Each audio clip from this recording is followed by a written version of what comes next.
and the camera.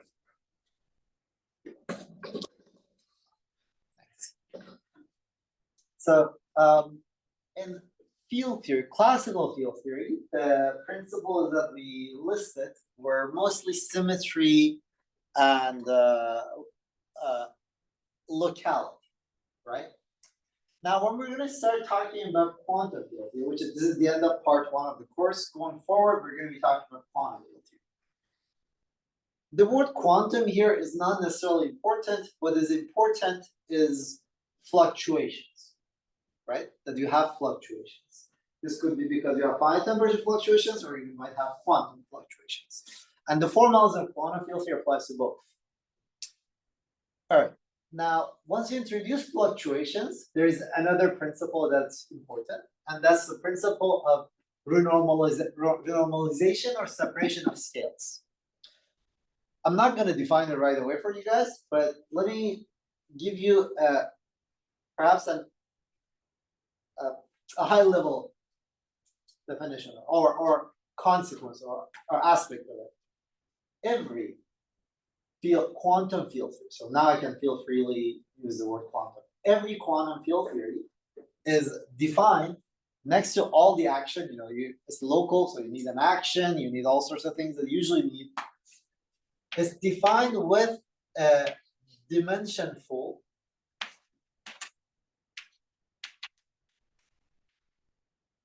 constant. Well, it's actually energy scale or length scale. It's defined by an energy scale or length.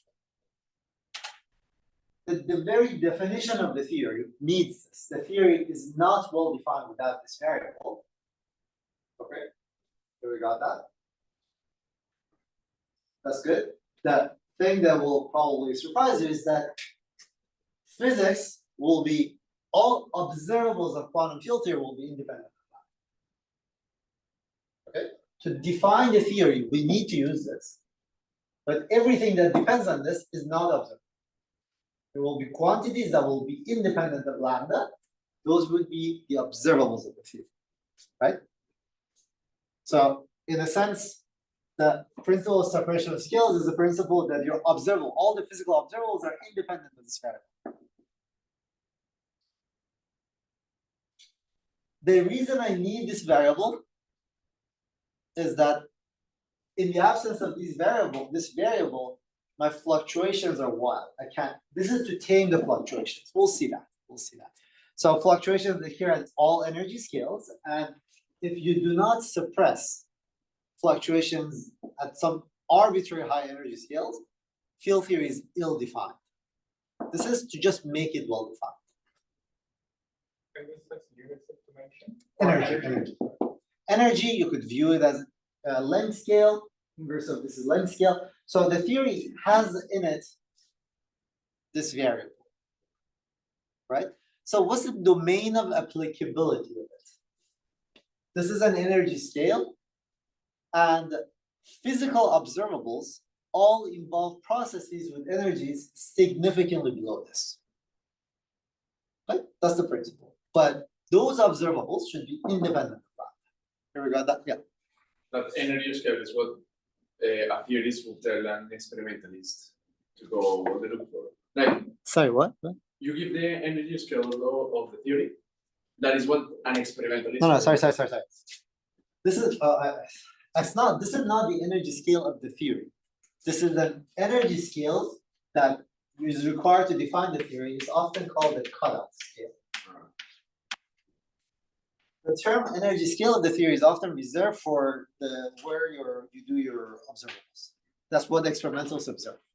So your observable energies, like Peskin calls it mu energy scale. So this is another energy scale. This is not a sharp one. It's like anything below this. So right. So for example, I have a lab. I get some amount of money from DOE, so I can build experiments. And my energy, the largest energy that I could produce, my electricity bill, this largest bill I can pay, provides me up to a certain amount of energy, mu. This variable is a made-up variable. I just have to pick it to be way larger than what the highest energy I can observe. That allows me to define a theory, quantum field theory. I do calculations, and all my physical observable will come out to be independent of that.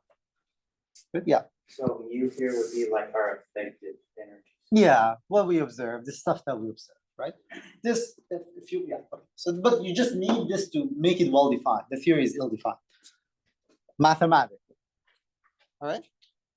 By the way, this also exists in quantum mechanics, in case you don't know that. Just for clarification, you said the cutoff scale is mu, not n. No. This is the cutoff scale. All right. Okay. So that's just to keep that in mind. We'll come back to this a million times. But I've gone back and forth as whether to include this in part 1 of the course, because in part 1 of the course, I'm pretending there are no fluctuations.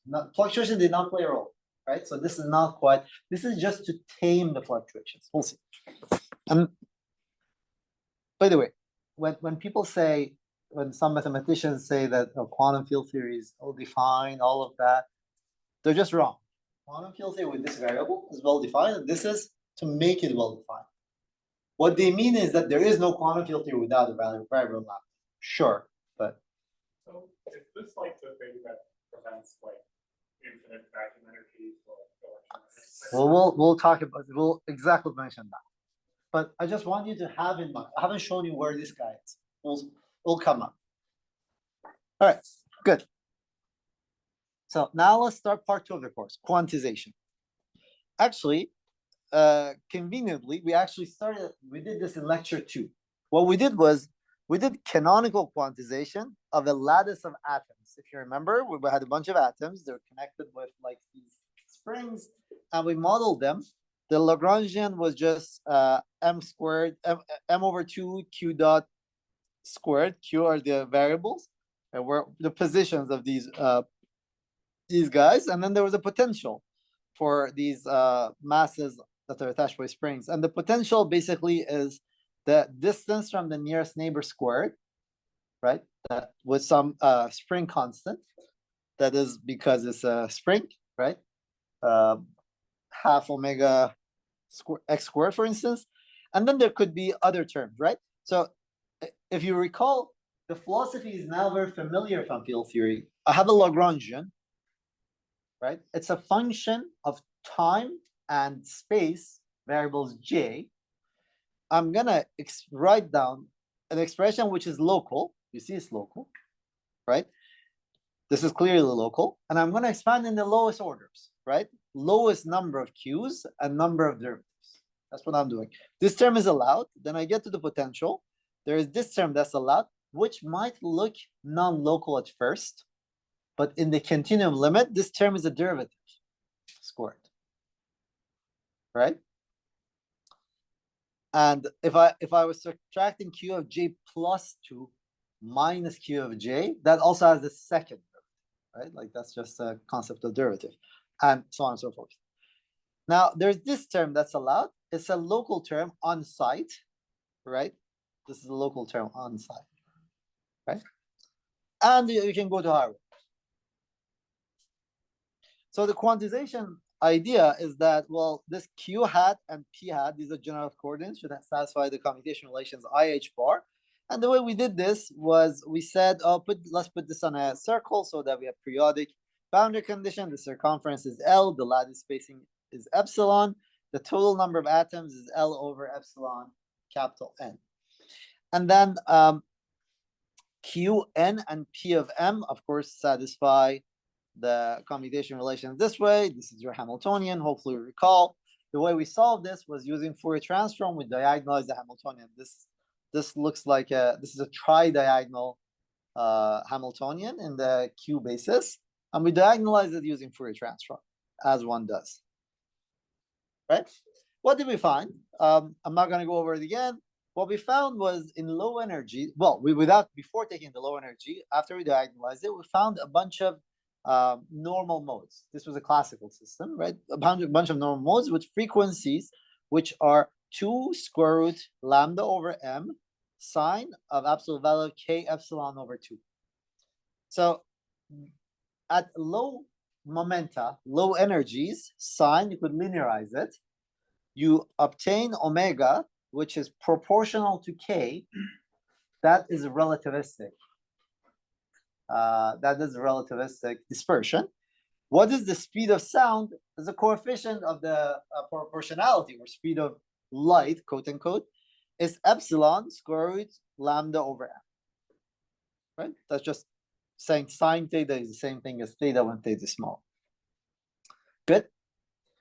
If you go back to lecture 2, I did not take this beta term into account. If you take the beta term into account, at low k, what you find is omega k squared is beta over m plus 4 lambda over m sine squared. So then this is not low k, this is at arbitrary k. And if you take the low k limit of this, you find the following dispersion relation. It's still relativistic, but massive. What is speed of light or sound here is epsilon square root lambda over m, as it was before, but now you have a mass variable. This is a mass from the point of view of low energy modes, right? This is not the mass of the original oscillators. The mass of original oscillators is m, capital M, right? And this mass is square root beta over m, 1 over c squared, cs squared. Good. So you found, in this limit, you find a massive relativistic particle. So you squeeze more atoms in a circle, you take the continuum limit of the cutoff going to 0. By the way, this epsilon is 1 over lambda. So the theory is defined using this, right? At the moment, at least. And so the whole story is about the continuum limit. When I take the continuum limit, I'm pretending everything is well defined without an epsilon. It turns out it comes back and bites, but we'll see. All right? Yeah. So that's why you said it's pretty much equivalent to saying it's the same as the length scale. Yeah, it is, well, I mean, Because that's what I'm used to. I'm used to it being referred to as the length scale. sure, It's just it's the same.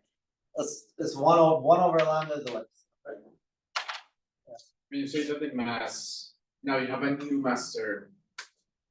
What physical significance does it have? If M, capital M is the mass of the oscillators, then what is that little m? So this mass is for a quasi particle propagating in infrared that has nothing to do with the UV degrees of freedom. So in the experiment, that's what I would see. That's what you would see. That's what you would see. Not capital M, but the small m. Exactly. So now what is going on? You're an experimentalist. You see a massive relativistic particle in the experiment.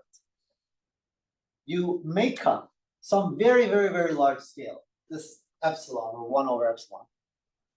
You imagine that, right? That allows you to define a theory, but the details of the physics at this scale is all made up. It's all in your head. And your observables should be independent of this. Meaning that if instead of meaning that, okay, now I'm going too much into RG, but meaning that there might be different lattices. So I showed you one particular lattice, I took a limit and I got this relativistic mode. The relativistic mode could appear in the low energy limit of different UV theories. From the point of view of the low energy guy, this is all imaginary stuff that you made, you assume to make things well defined. Same here. Low energy physics is independent of this. Nowhere in the properties of the quasi-particle phonon, epsilon should appear. The idea is that in the continuum limit, epsilon should disappear. Good? All right. Okay, so the rest you hopefully recall what's going to happen. So the Lagrangian in the continuum limit became m over epsilon. Here's an epsilon, right? That's the only appearance of it. Integral of d of x 1 over 2 q dot squared minus cs squared del x of q squared minus half m squared cs 4 q2. This looks like Klein-Gordon, right? It looks like Klein-Gordon. It is Klein-Gordon if you put cs equal 1. And the way we solve this is using AK and AK dagger, right? We defined the Christian annihilation operators for this, and then we found the Fock space, multi-particles, the theory is free, these phonons don't talk to each other, so it's diagonal in the momentum like this, right? There was a Fock vacuum, there was one particle states, two particle states, so on and so forth. The low energy state phonon is bosonic, right? Sorry, it's indistinguishable, and it has the statistics of bosons, right? It has to be symmetrized. As opposed to the UV atoms, the degrees of freedom in the UV atoms, UV were distinguished.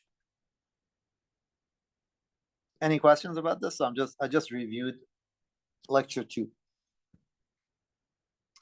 So in the continuum limit, here's the catch. I'm gonna be, where was it? Oh, I'm gonna be ignorant of this thing.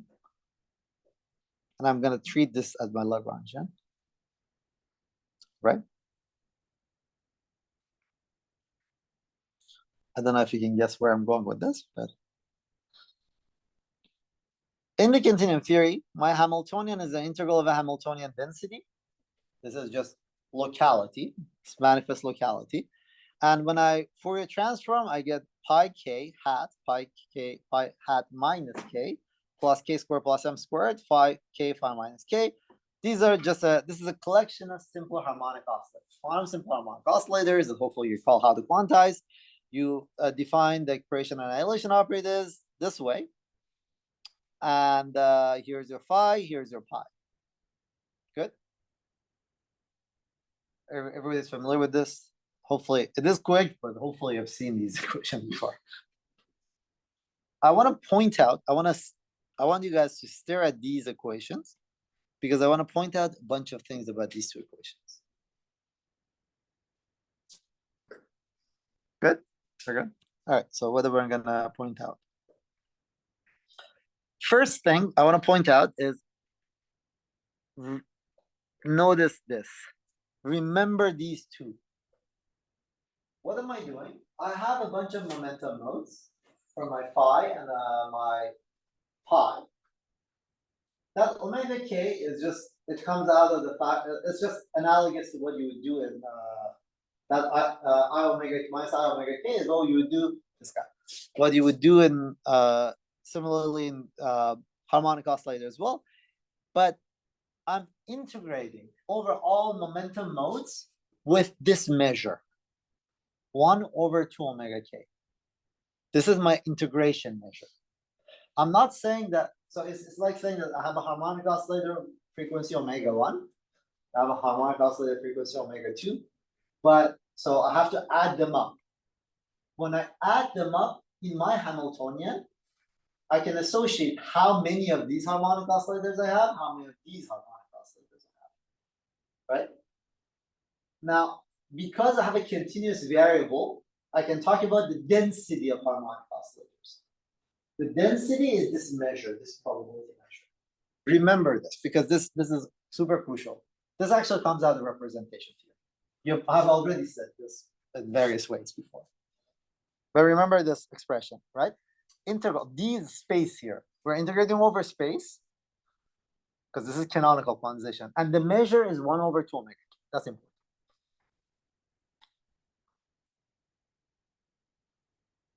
What's my the other thing is, if you remember when we had Klein-Gordon equation, classical Klein-Gordon equation, right? Relativistic massive particle scalar. We solved it. The solutions were space-time waves in space, propagating waves space-time, and where omega k was, there was an omega k, right, over there. And importantly, the solution looked,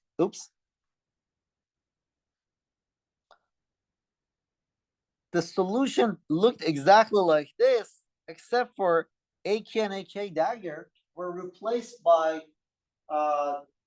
functions, right? These are the coefficients, because each of these guys, e2 minus epsilon, e2 minus I kx, right, solves the equations with maybe I don't want to say it that way. Yeah, actually, you know what? This comment is a little bit too quick for now.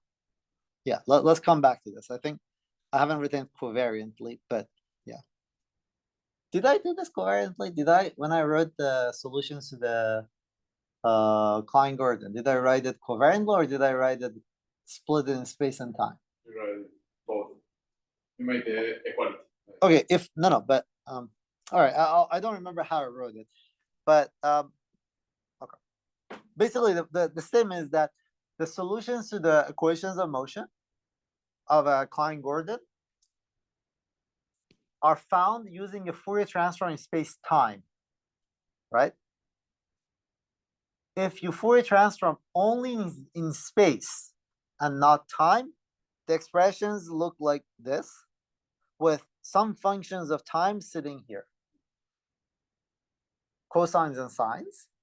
And the point I was trying to make, I don't remember if I wrote that expression on the board or not, or on the slides or not, but this, I just wanted to point out that this looks like that equation with A and A dagger replacing those coefficients. I don't remember. I think in the version of the course I taught a year ago, I had those expressions, so I don't know if I don't know. Okay, good. So anyway, the Hamiltonian, one of the points of defining the creation and annihilation operator is to rewrite the Hamiltonian in this way. Good. So this is the measure. This is you recognize as a number operator, right? And this is the energy of that oscillator, right? What is the energy for a simple harmonic oscillator? H is omega, right? A dagger A plus A dagger H bar. Right? You're right. Okay, it's the same thing, except that now I don't have a single node. I have a continuum, both of them, and I'm going to put a measure that is that measure. I'll try to draw a circle around this measure a million times so that you guys remember this measure. This is important, right? So what do we do in a harmonic oscillator? Well, remember the commutation relation this? Oh, wait a second, sorry. Yeah. Oops, somebody complained. Remember this commutation relation, right? You could use that to just write it in terms of the number operator. You get rid of this at the cost of a shift, right? What does it become? It becomes H bar omega A dagger A plus half. So this you could do inside your, for each of these terms, right? So this becomes the expression I wrote on the board. I've seen that sometimes in the integration measure that you signal the power of 2 pi goes to pi d halves. Why is it? Like Power of what, sorry? d halves. Oh, that's just Fourier transform convention. Oh, it's just how So when you Fourier transform, you could define, yeah. So f of x goes to f hat of p. Sometimes people define the Fourier transform as, sorry, these are have d dimensions. You can think of it as this is the Fourier transform split d over 2, and then the inverse Fourier transform is similar. So you split the d over 2, or you could just not put this d, or you put d here, not there. Just convention for Fourier transform. And the other thing is that I've seen that in other textbooks, the 2 omega k that goes in the denominator goes within a square root. Within square root? Sometimes. Where, no. It is essential that it's omega k. That is just. But do you mean that omega k is square root of p squared plus k squared? No, that goes within a square root. Like C uses that convention and. No. Okay, so it must be. This measure is there. I have a guess of what you're talking about. The guess is here.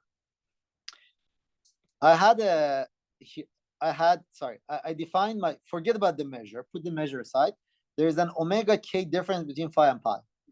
You could define this more symmetrically. Instead of putting the omega k next to pi, you could put square root of omega k next to pi, a square root over here. But that's different from the measure. That's crucial. That's crucial. That convention, that's another convention. That's common convention. But that's about splitting this guy in here. That's conventional. The other one is not. This is non-negotiable. All right, good. Okay, very good. So here what I did is precisely I replaced this guy by omega k, right? A dagger k, a k plus half, right? Put it inside the integral. You find, well, there's a piece that's like this. The half piece will give you a funny thing. Will give you an expression that is divergent in many ways. There are two sources of divergence here. One source of divergence is infinite volume. The other source of divergence is because of the fact that omega k integrate over this guy will give you will blow up. Actually, wait a second. How do I want to say this? I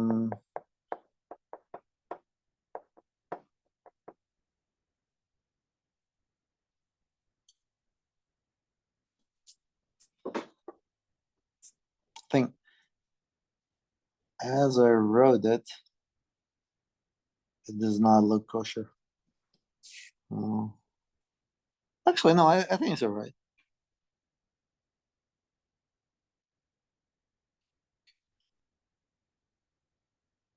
Yeah, I think when I wrote this, I might have used another convention. But the point I'm trying to make is that once you do this shift, you obtain your Hamiltonian of your regular Hamiltonian that we often deal with in quantum field theory.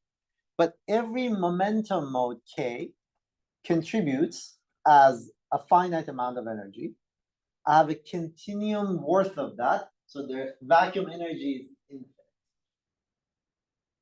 Right? It's infinite. There are two sources of infinity that I tried to separate, but I think I messed up here. I'm kind of confused actually. Why is it? Okay, I'm not. I think I made a subtle mistake here, but anyway, there's two sources of infinities. One of them is the infrared infinity. The other one is ultraviolet. All right. So just to have intuitive picture, imagine you were solving this field theory on a space that was a circle. Right? Imagine you were solving it on a space that was a circle. The Fourier transform mode, the modes will only exist in Fourier modes on a circle, which take discrete values, right? Each momentum mode contributes by finite amount. Oh, actually, that equation is the curve. Each momentum mode contributes by finite amount, right? Half omega. You have to add an infinite number of them because there are arbitrary momentum modes and blows up. Right? This is a UV infinity.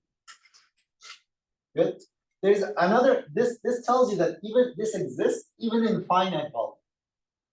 There is another source of infinity. When the spectrum is discrete, there is another source of infinity coming from the fact that imagine the volume of this was really, really large. Right? So the vacuum energy density blows up because you have arbitrary short wavelength physics. That's the UV thing. The second part is an infrared divergence that has to do with the fact that space is infinite. They have very different nature. From now on, we have to deal with both of them. Many of the expressions we'll write in quantum field theory will have IR divergences, infinite volume divergences, and short length divergences, UV divergences. This lambda thing is to tame the UV divergences. The tricks we play to deal with IR divergences, I just told you. You imagine there's it's infinite volume, but it's actually more subtle and nuanced than what I just did. Right? So just in your head, in quantum field theory, often there are IR divergences and UV divergences that you have to deal with. If you're in finite volume, like on a sphere or something, IR divergences are not there, but UV divergences are always there. UV divergences are not, you cannot get rid of. You always do this, yes. As soon as you make the volume finite, you can no longer take a continuum of possible moments, but you have to. You have an infinite discrete set of a discrete infinite. But it becomes discrete. Yeah, but it's still diverges. That's a UV phenomenon. And this thing only appears because we like made the continuum. Yes. Yes. For sure. You're saying that I'm gonna eventually turn on this magical value of lambda and get rid of this. Yes. Good. So I'm just trying to, in a sense, say why I need this variable lambda, because so far I'm not assuming it. Good. So the vacuum energy is divergent. There are two sources of divergence: infinite volume, called IR, and UV, short distance. All right. So we could deal with this in the following way. In free field theory, which is the example we're discussing, we drop the UV divergent term using a trick called normal ordering. What is normal ordering? What does it say? So there is a divergence that we found. My point is to try to say that the physical observable are independent of the divergence, right? The divergence had to do with the fact that there were two terms, A dagger A and A dagger. If I insisted on observables always being A dagger A, there are no UV divergences in those observables, right? That's just a number operator. So here in free field theory, we say physical observables are normal ordered. A daggers always have to appear to the left of A's.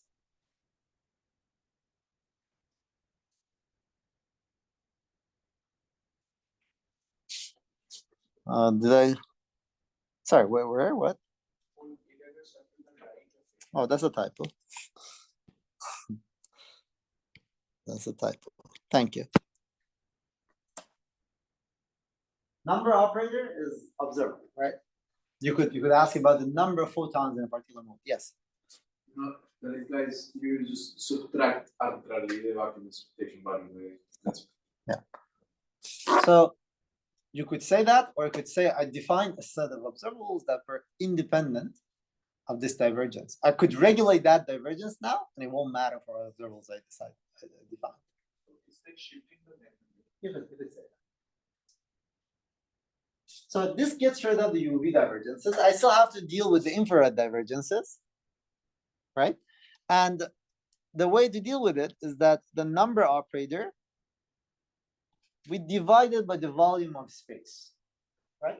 So instead of talking about the number of photons, we talk about the number density of photons. Good.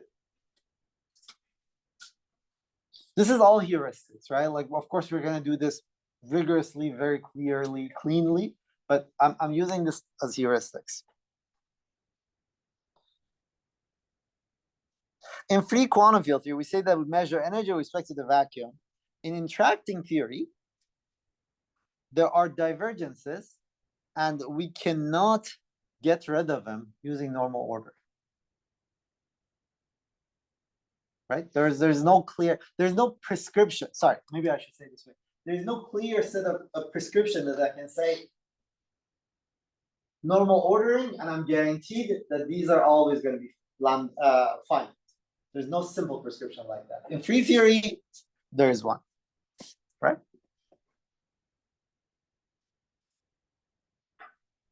Okay, so let's talk a little about the UV cutoff.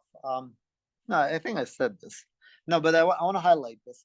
So the UV cutoff has to do with an integral of this nature. This is the integral. I'm integrating over all momentum modes, right? 2 pi d. There was an omega k from the top and the omega k I measured that cancel out. Right? Good. This blows up pretty horrible. How does it blow up? What is dd of k? So what is that interval? Let's just do it. In these space dimensions, that is d of k, k d minus 1 over something, right? So this blows up like k to the power of d.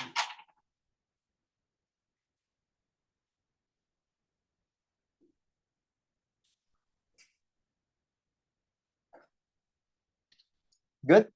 So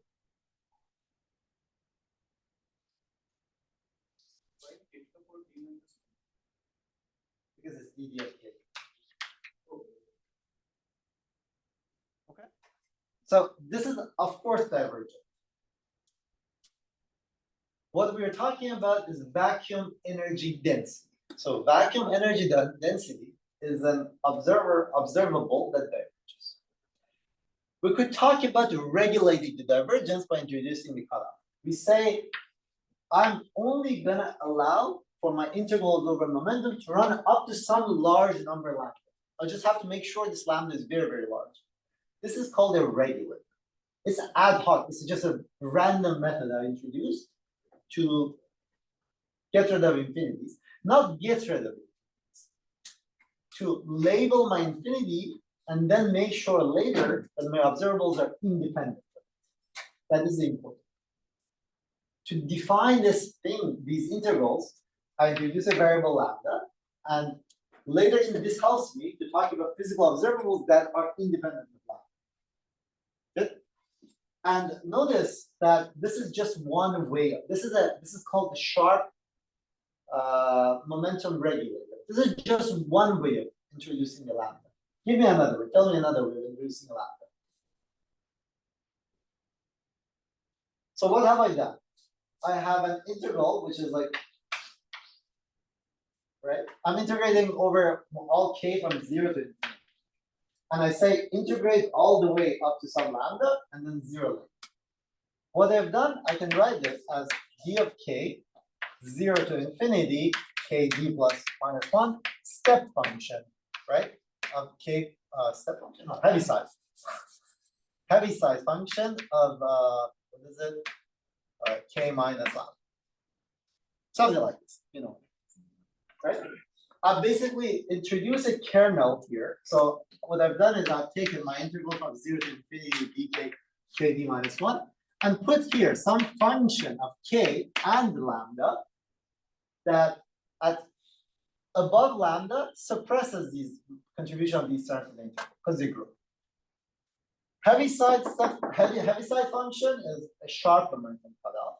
I don't have to do that. I can take a double exponential or any function that goes down fast, right?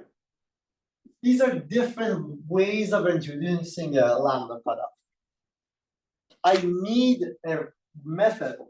This is called scheme. I need a scheme to be able to define my intervals, to define my quantum field theory. And I'm going to make sure, so my quantum field theory is going to be scheme dependent. But my physical observables, I'm going to make sure they're independent of lambda. This is very important. And the normalization of all that game is coming out of this business, right? To define the theory, I need a lambda. And there's no unique way of putting it, even though in this course, for the most part, we do the sharp momentum cutoff. But you can tell, it's not the only way, right? All I have to do is to come up with a method to suppress the UV modes. Yeah. I have a quick math question. So you said step function. So how's this different?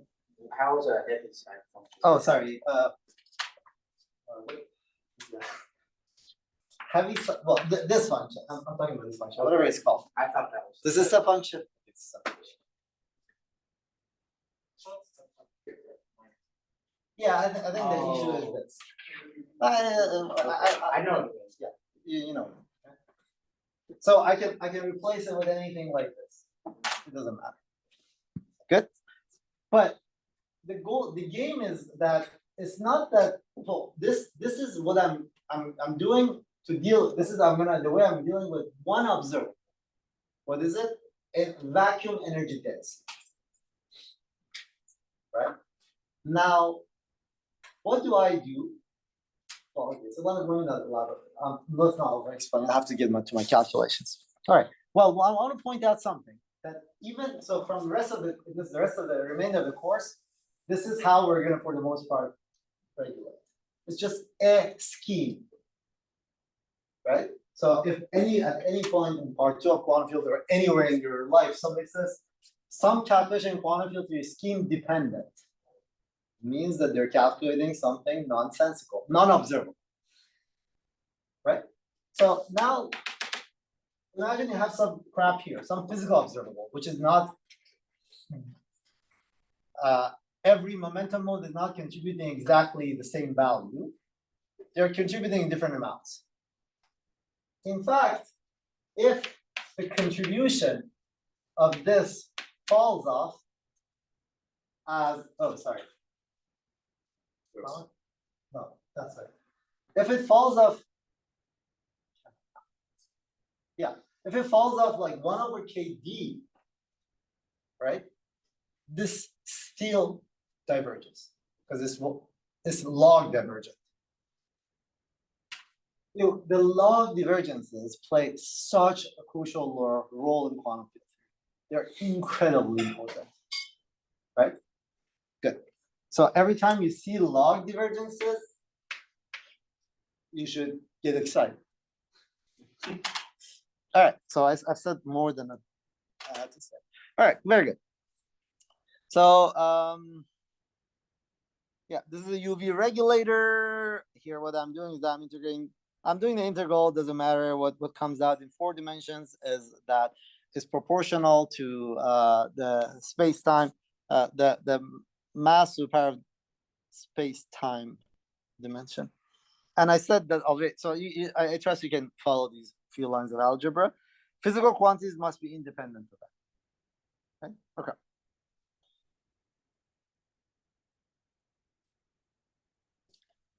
Any questions?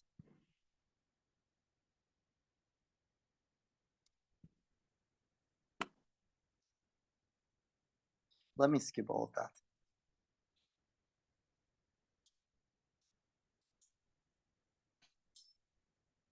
Let me skip all of this as well.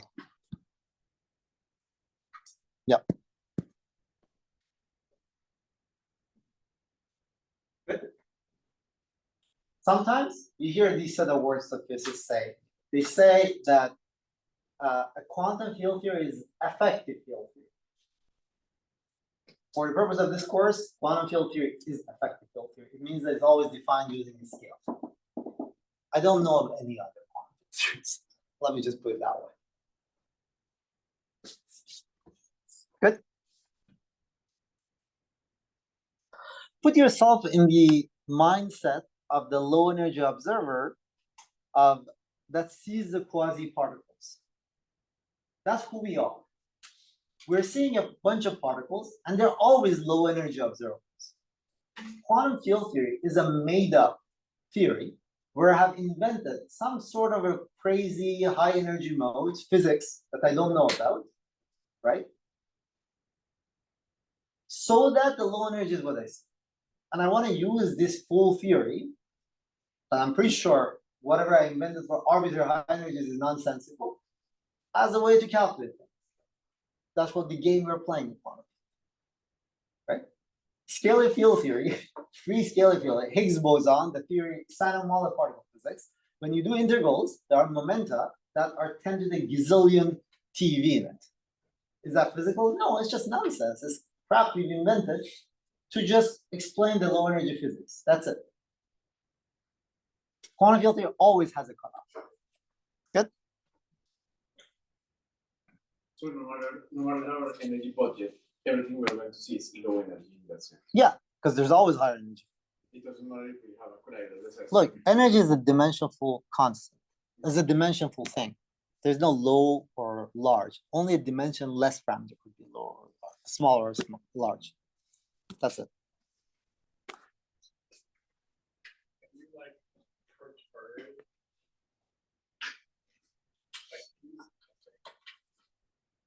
Like there are some effects that are due to like high energy stuff. Like if you find perturbations that which one you got?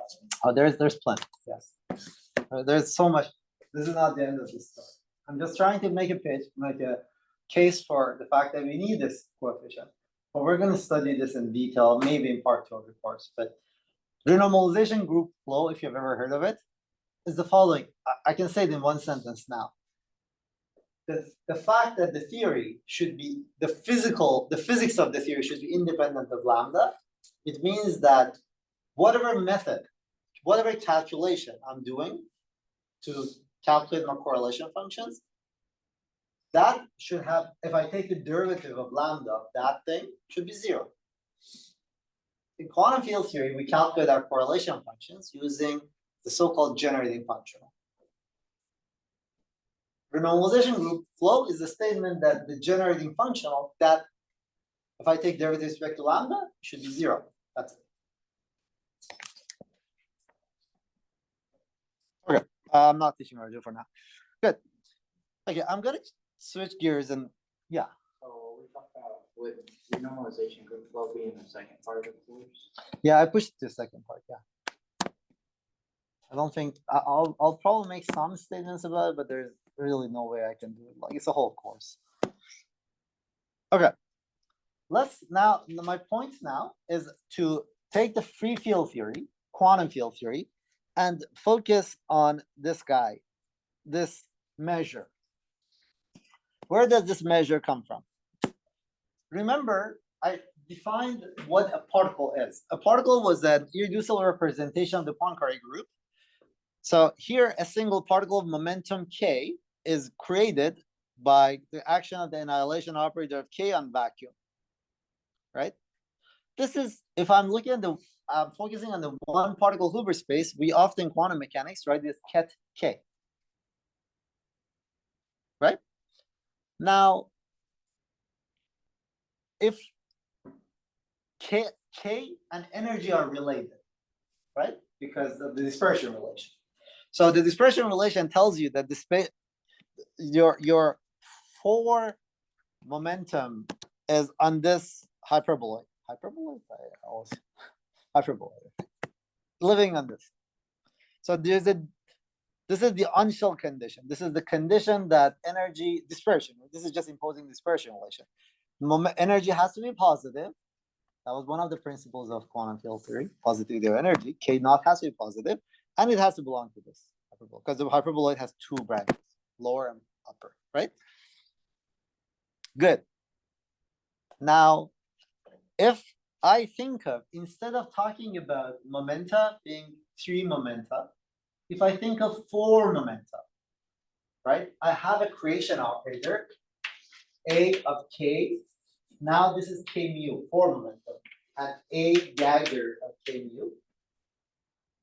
I can now pretend these are the creation and annihilation operators. And I'm gonna just pick a bunch of them. I'm gonna integrate over these guys. However, I'm gonna include in my integral, so I'm gonna do the following integral. I'm gonna do d plus 1 of k, right? Let's say in my Hamiltonian, I'm gonna do A dagger, k mu, A k mu. There's a way. So I'm just picking different, well, forget about this for now. Picking how many of different momentum modes are. But I don't want all of these guys. Not all of these guys are unshelled. Not all of these guys are describing a particle mass m. For it to describe a particle mass m, I should put a Dirac delta function of k mu minus m squared. So those are the ones that I pick. And on top of it, I have to put, again, I don't know what to call this, heavy side in there, right? So this is natural measure. Everybody's with me? Yeah. When you put the Fock vacuum on the left, and you say it's the tensor product over I sides of local vacuum. K. No, the Fock vacuum. So where? The Fock vacuum in the left. Here. Yes. This is our case. That's our case. But when you have continuum of cases, you put that Formally. states. There's a mathematically rigorous way of dealing with it, but I'm not doing that in this Oh, course. Let's not discuss it. It's like von Neumann algebras, basically. What's Von Neumann algebras. But okay. Let me just finish the thought. Sorry. So now this should make sense, right? I just said I'm allowing for any KMU, creation and annihilation operators, but only those that satisfy this condition, my physical condition. All right. Now here's the interesting thing. If you do this integral with this Kronecker delta, this is a d plus one dimensional integral Kronecker delta. This Dirac delta function. This is a d plus one dimensional integral, and you could use the Dirac delta will kill one of the variables, right? So you could write this as an integral over only the spatial parts at the cost of introducing 1 over 2 omega. You do this integral, you get this. It's just a fact about calculus. Do this integral, whatever here, you get this answer. That is the origin of the measure. This measure, the reason that we had this measure was that we're doing something that was not covariant. This is the covariant measure. This integral is this. It's covariant.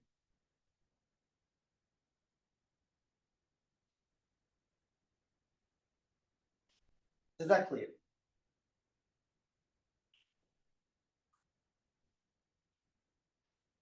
Yeah. If the right hand side is covariant. The left hand side, sorry. This guy? Where's left The and right? integration over the space. That's manifestly covariant. Yeah, this is manifestly covariant. Yeah. Then if it is equal to the right hand side. It's also covariant. The right hand side is covariant. Exactly. Yeah, just do the calculation, you'll see But it. not manifest. I mean, you just said a split space and time. Yeah.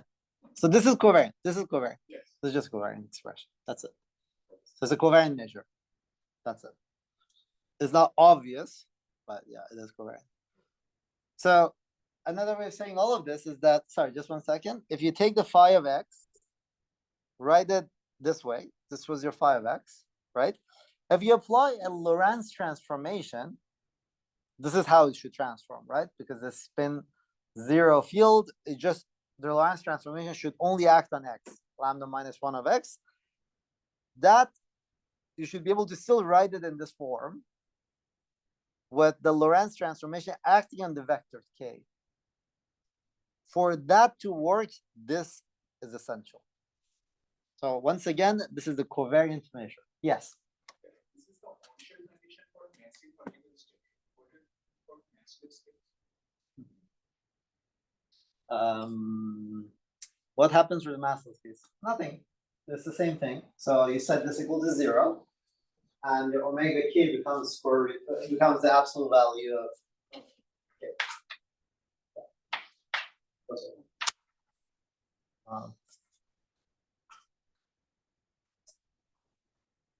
Good. You could check explicitly that AKs transform covariantly. Huh. I think this is a typo. How did this get there? Yeah. Good. All right. Any questions about this?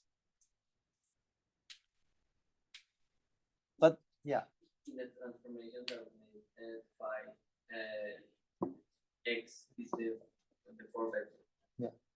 But then k is a d vector. No? Yes. Of the It's 3 vector. 3 vector. it's a three vector. Yeah. So for the lambda k acts like only the spatial part of lambda. Yeah. Okay. Very good. No. Very good question. So I've mixed some math here. Very good comment. Sorry, I should explain this. So as it's written, right, the label k everywhere is a 3 vector. So this equation literally holds if lambda is only a rotation, right? If it's not a rotation, the expression you should be writing is this. If it's a boost, right, the expression you should be writing is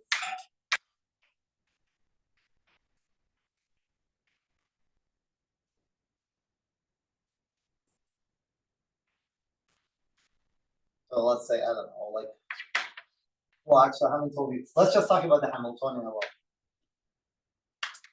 I haven't told you about the field, right? Now it acts like that. You're right. I think in retrospect, I should not have written this. Yep. Good.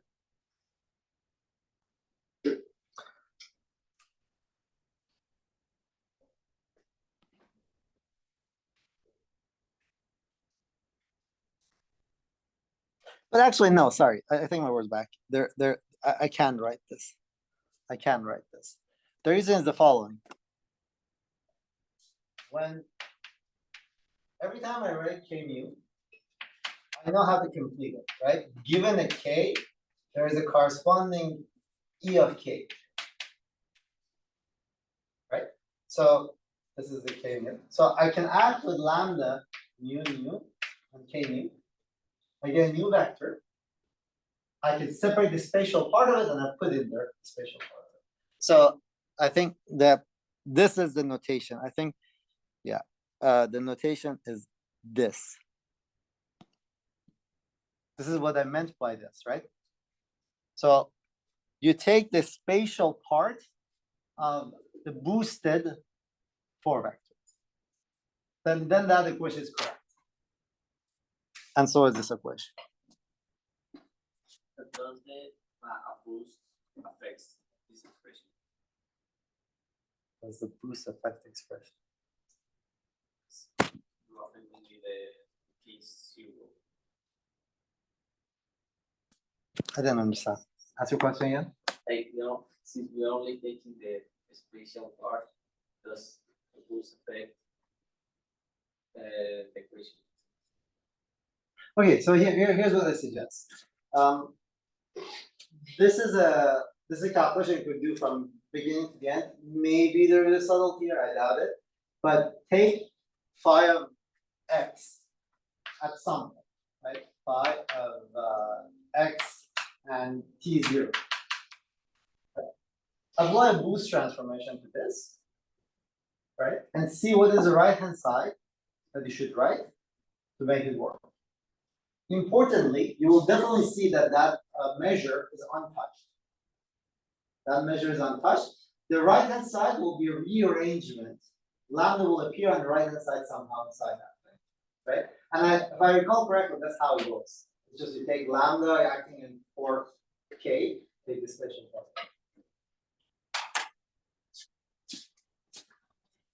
All right. Good. Yeah, so here it is. Take your vector k. This is a one particle state. Apply a boost to it. It boosts your particle to this vector, right? Because these are representation of the Lorentz group. Now, these k and k primes are normalized this way. This is the right measure. These factors of omega k are all over the place because you're paying a price for breaking the covariance of the representation, right? These were E-reps of the Poincaré group, and you're writing them as if you're labeling them using only the spatial parts. That's why you're paying this price. The resolution of identity in the one particle Hilbert space is like this. Another way of writing this resolution of identity is perhaps, which is more familiar, is dd plus 1 of k 2 pi d plus 1 k mu multiplied by delta of k mu minus m squared k naught. It's the same thing. It's a resolution of identity. Only those modes are allowed. This is like you could the one particle Hilbert space of quantum field theory is like quantizing a single particle, relativistic particle. In the interest of time, I don't want to comment too much on that. All right. Now, let me get this out of my system. Quantum mechanics, you might be more familiar with the Schrodinger picture. There is Schrodinger picture in quantum field theory as well. in Schrodinger picture of quantum field theory, the wave functionals would be would depend on a field configuration, phi of x, right? Phi of x mu, for example. And it's just the standard notation. This is just the whatever is the, I think I want to call this psi perhaps. It's just the bracket of psi with the eigenkets of the field operator. So this whole thing, wave functional formalism, exists. It's just inconvenient. How simple is that? You could do quantum field theory in Schrodinger picture. I do not recommend it. It's very painful. Yes. So the phi of x just takes the role of the position. Yeah. Remember I said this, maybe I did not say this. Did I say that? I'm not sure. In quantum mechanics, x, well, yeah, we did say this. We said that in the analogy going from quantum mechanics to quantum field theory, we said quantum mechanics is a 0 plus 1 dimensional quantum field theory where when phi is the position. That's what we said literally. That's actually exactly the point of introducing that back then. Okay. We use in the Heisenberg picture in quantum field theory. And here's how it looks like if I write it in a non-covariant way. Good? Familiar? All right. Okay, so O of H is some operator, its time of evolution is given by the commutator of H with O of H. So I'm gonna pick as my O of H the annihilation operator at time 0. If I evolve it with the Hamiltonian, this is just like a Baker-Hausdorff-Campbell, right? You could do it, and you find that the annihilation creation operator at later time is proportional to the earlier time t equals 0 annihilation operator up to a phase which is e to minus I omega. Right? So annihilation operators are evolving with a phase e to minus I omega kt. Creation operators are evolving with the phase which is opposite sign. That's why sometimes people refer to them as the positive and negative frequencies, because they correspond to the flipping the sign of omega. This is how these operators evolve. The same in quantum, the same in harmonic oscillator, right? Hopefully that's good. Yeah. These are also related to the common drawings that people give that we have something turning forward in time, something turning backward in time. I wouldn't use those words, but people have said those words, so they should defend it. I don't know. There's so let me say it this way. Remember this forever. In canonical quantization, we take space-time, split it into space and time. That is not covariant. You have made your life harder, right? So in this formalism, you introduce a whole bunch of things that are not covariant. So the Lorentz invariance or the Poincare invariance is non-manifest anymore. And that's a little bit annoying. If you did everything in the fully covariant way, which we're going to do using path integrals, then everything is clear as well. But they're equivalent. So what interpretation you put to it is a different thing. And when you're talking about the path integral picture, there is such a thing as positive frequency modes and negative frequency modes. Yeah. I said that in quantum field theory, we'll always use the interaction picture. Sorry, we use the Heisenberg picture, but what I really mean is that in perturbation theory, we use the interaction picture. But that's the matter. That is not going to blow up. That's not surprising for you. We have this this commutation relation, right? As you expect, this is direct delta function. Good. All right. Any questions? In the remaining time, I want to mention an important example. I'm gonna go over an important example. So what did I do? I just went over Klein-Gordon canonical quantization of it. It's just a bunch of harmonic oscillator. There were divergence in the vacuum energy. I said whatever is divergent is non-physical, right?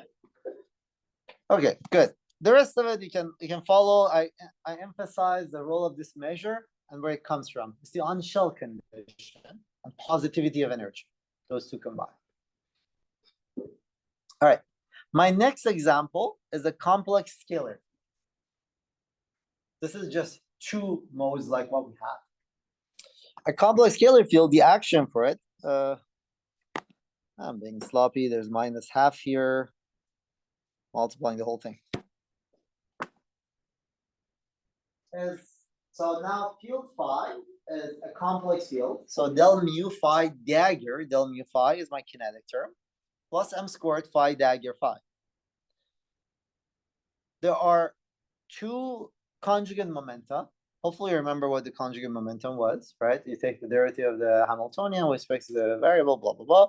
So the conjugate, actually, maybe, yeah, no, I want to emphasize that. The conjugate momentum for the field phi, for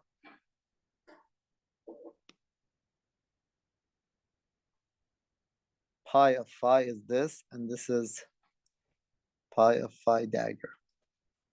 The conjugate momentum for the field phi is phi dagger dot, and pi of phi dagger is phi dot.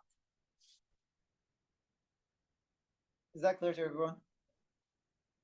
Because the way to find the canonical moment is you take a derivative of the Hamiltonian with respect to the variable. Yeah. Yeah, it was in the homework. There's a point in this. This is going to be important later on.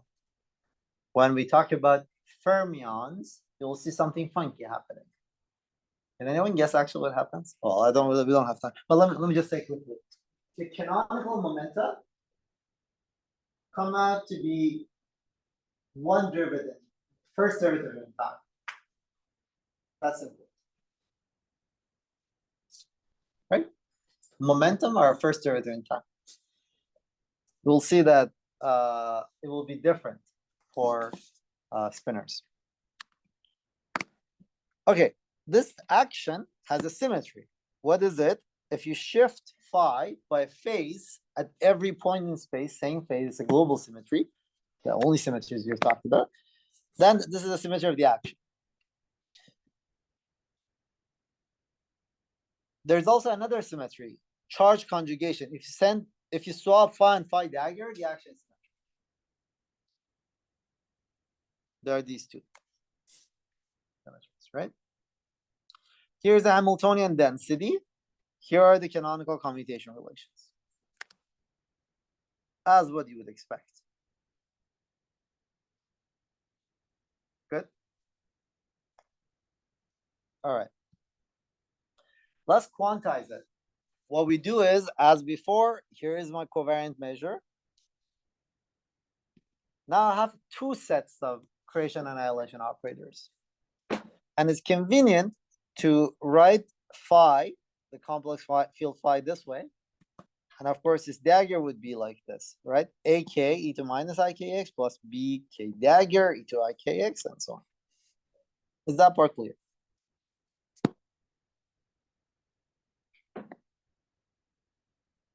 We're good? Okay. Now, what is the Hamiltonian? This is the Hamiltonian. Once I take them to be normal ordered. In normal ordering, we usually use this notation. Whatever we take in normal order means that, like, I give you an expression, normal ordering of it. It means that use the commutation relation to put all the annihilation operators to the left, to the annihilation operator to the right of the creation operators, and discard it. Right? That's what normal ordering means. Removing those infinities, right? And if you normal order the Hamiltonian for this system, it's just the covariant measure energy of a particular mode, the number of the A particle, the number of the B particles, right? Is that good? These total number operators are, of course, number density in space. because there's the infrared divergence that I'm pushing on the direction. Is this expression clear? Because I know it's quick, but it should be somewhat familiar. Something funny happens, important happens here. Good. All right. We also had a U1 conserved current. You use Noether's theorem. We did this, or maybe I ran out of time at some point, but you find a charge that once you normal order, it looks like this.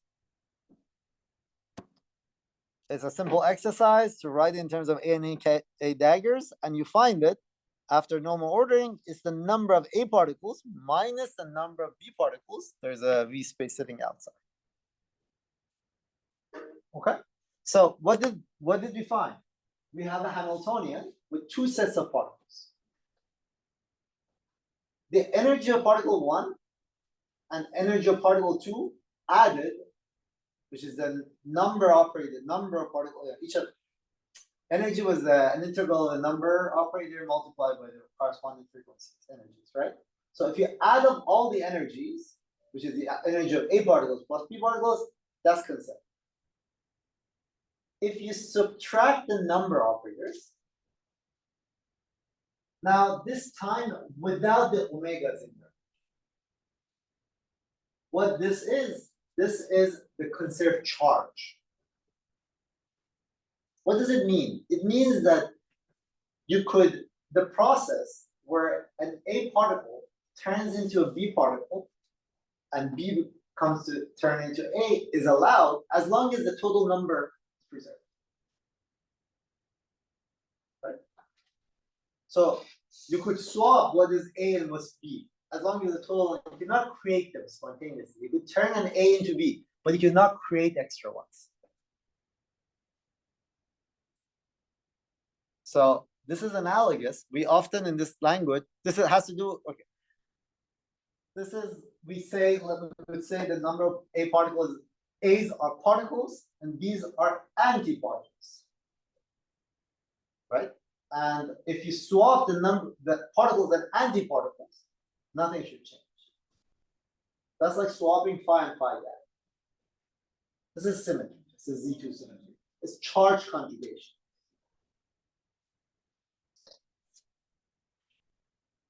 In a theory like this, I can add I can add interactions, keeping the U1 symmetry. Whether interactions are U1 symmetric, any potential of V dagger phi, V of phi dagger phi, right?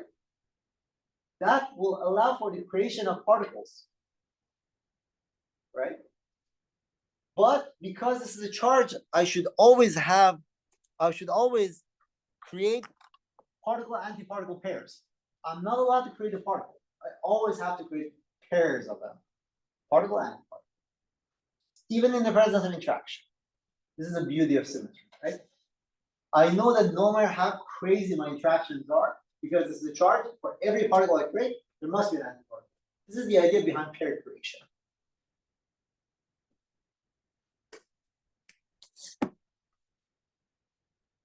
Okay. All right. So the A particles, they contribute positively to the energy. When you look at their contribution, the number operated to the energy is positive. B particle is positive. Makes sense because there's positive energy assumption in quantum field theory. The contribution of these guys to charge is positive. The contribution to charge is negative. There's a Z2 symmetry operator in the quantum field theory that acts on phi and sends it to phi dagger. This symmetry solves what is particle and what's antiparticle. So this is a redundancy description. There is absolutely no sense of, there's no meaning, physical meaning to saying that A is a particle and B is antiparticle. In a universe where we change the labels of what we call particles and what we call antiparticles, nothing would change. That's just a convention. This is what it means. This is that Z2 symmetry.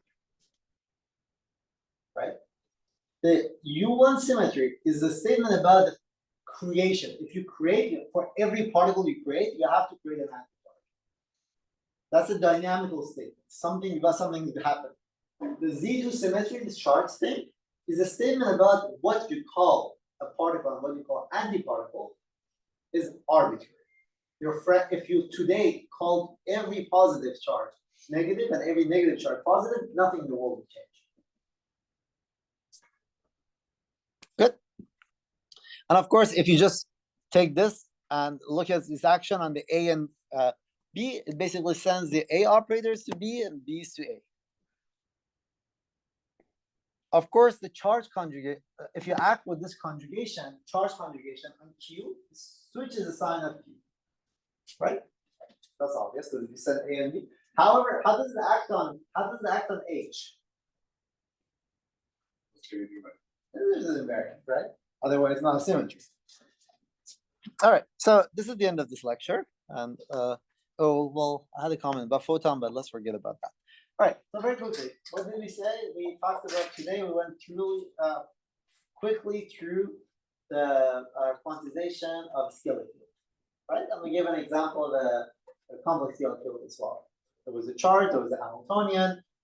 We emphasized the covariant measure, and that's surprise that this 1/2 omega k that appears weirdly, and it has to do with the fact that you're doing canonical quantization, which is not manifested covariant.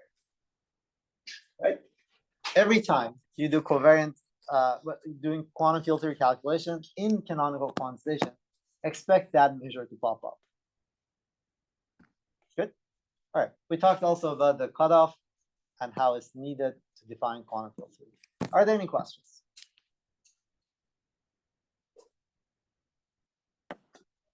I do have one. Okay, that's it. I do have one comment to make.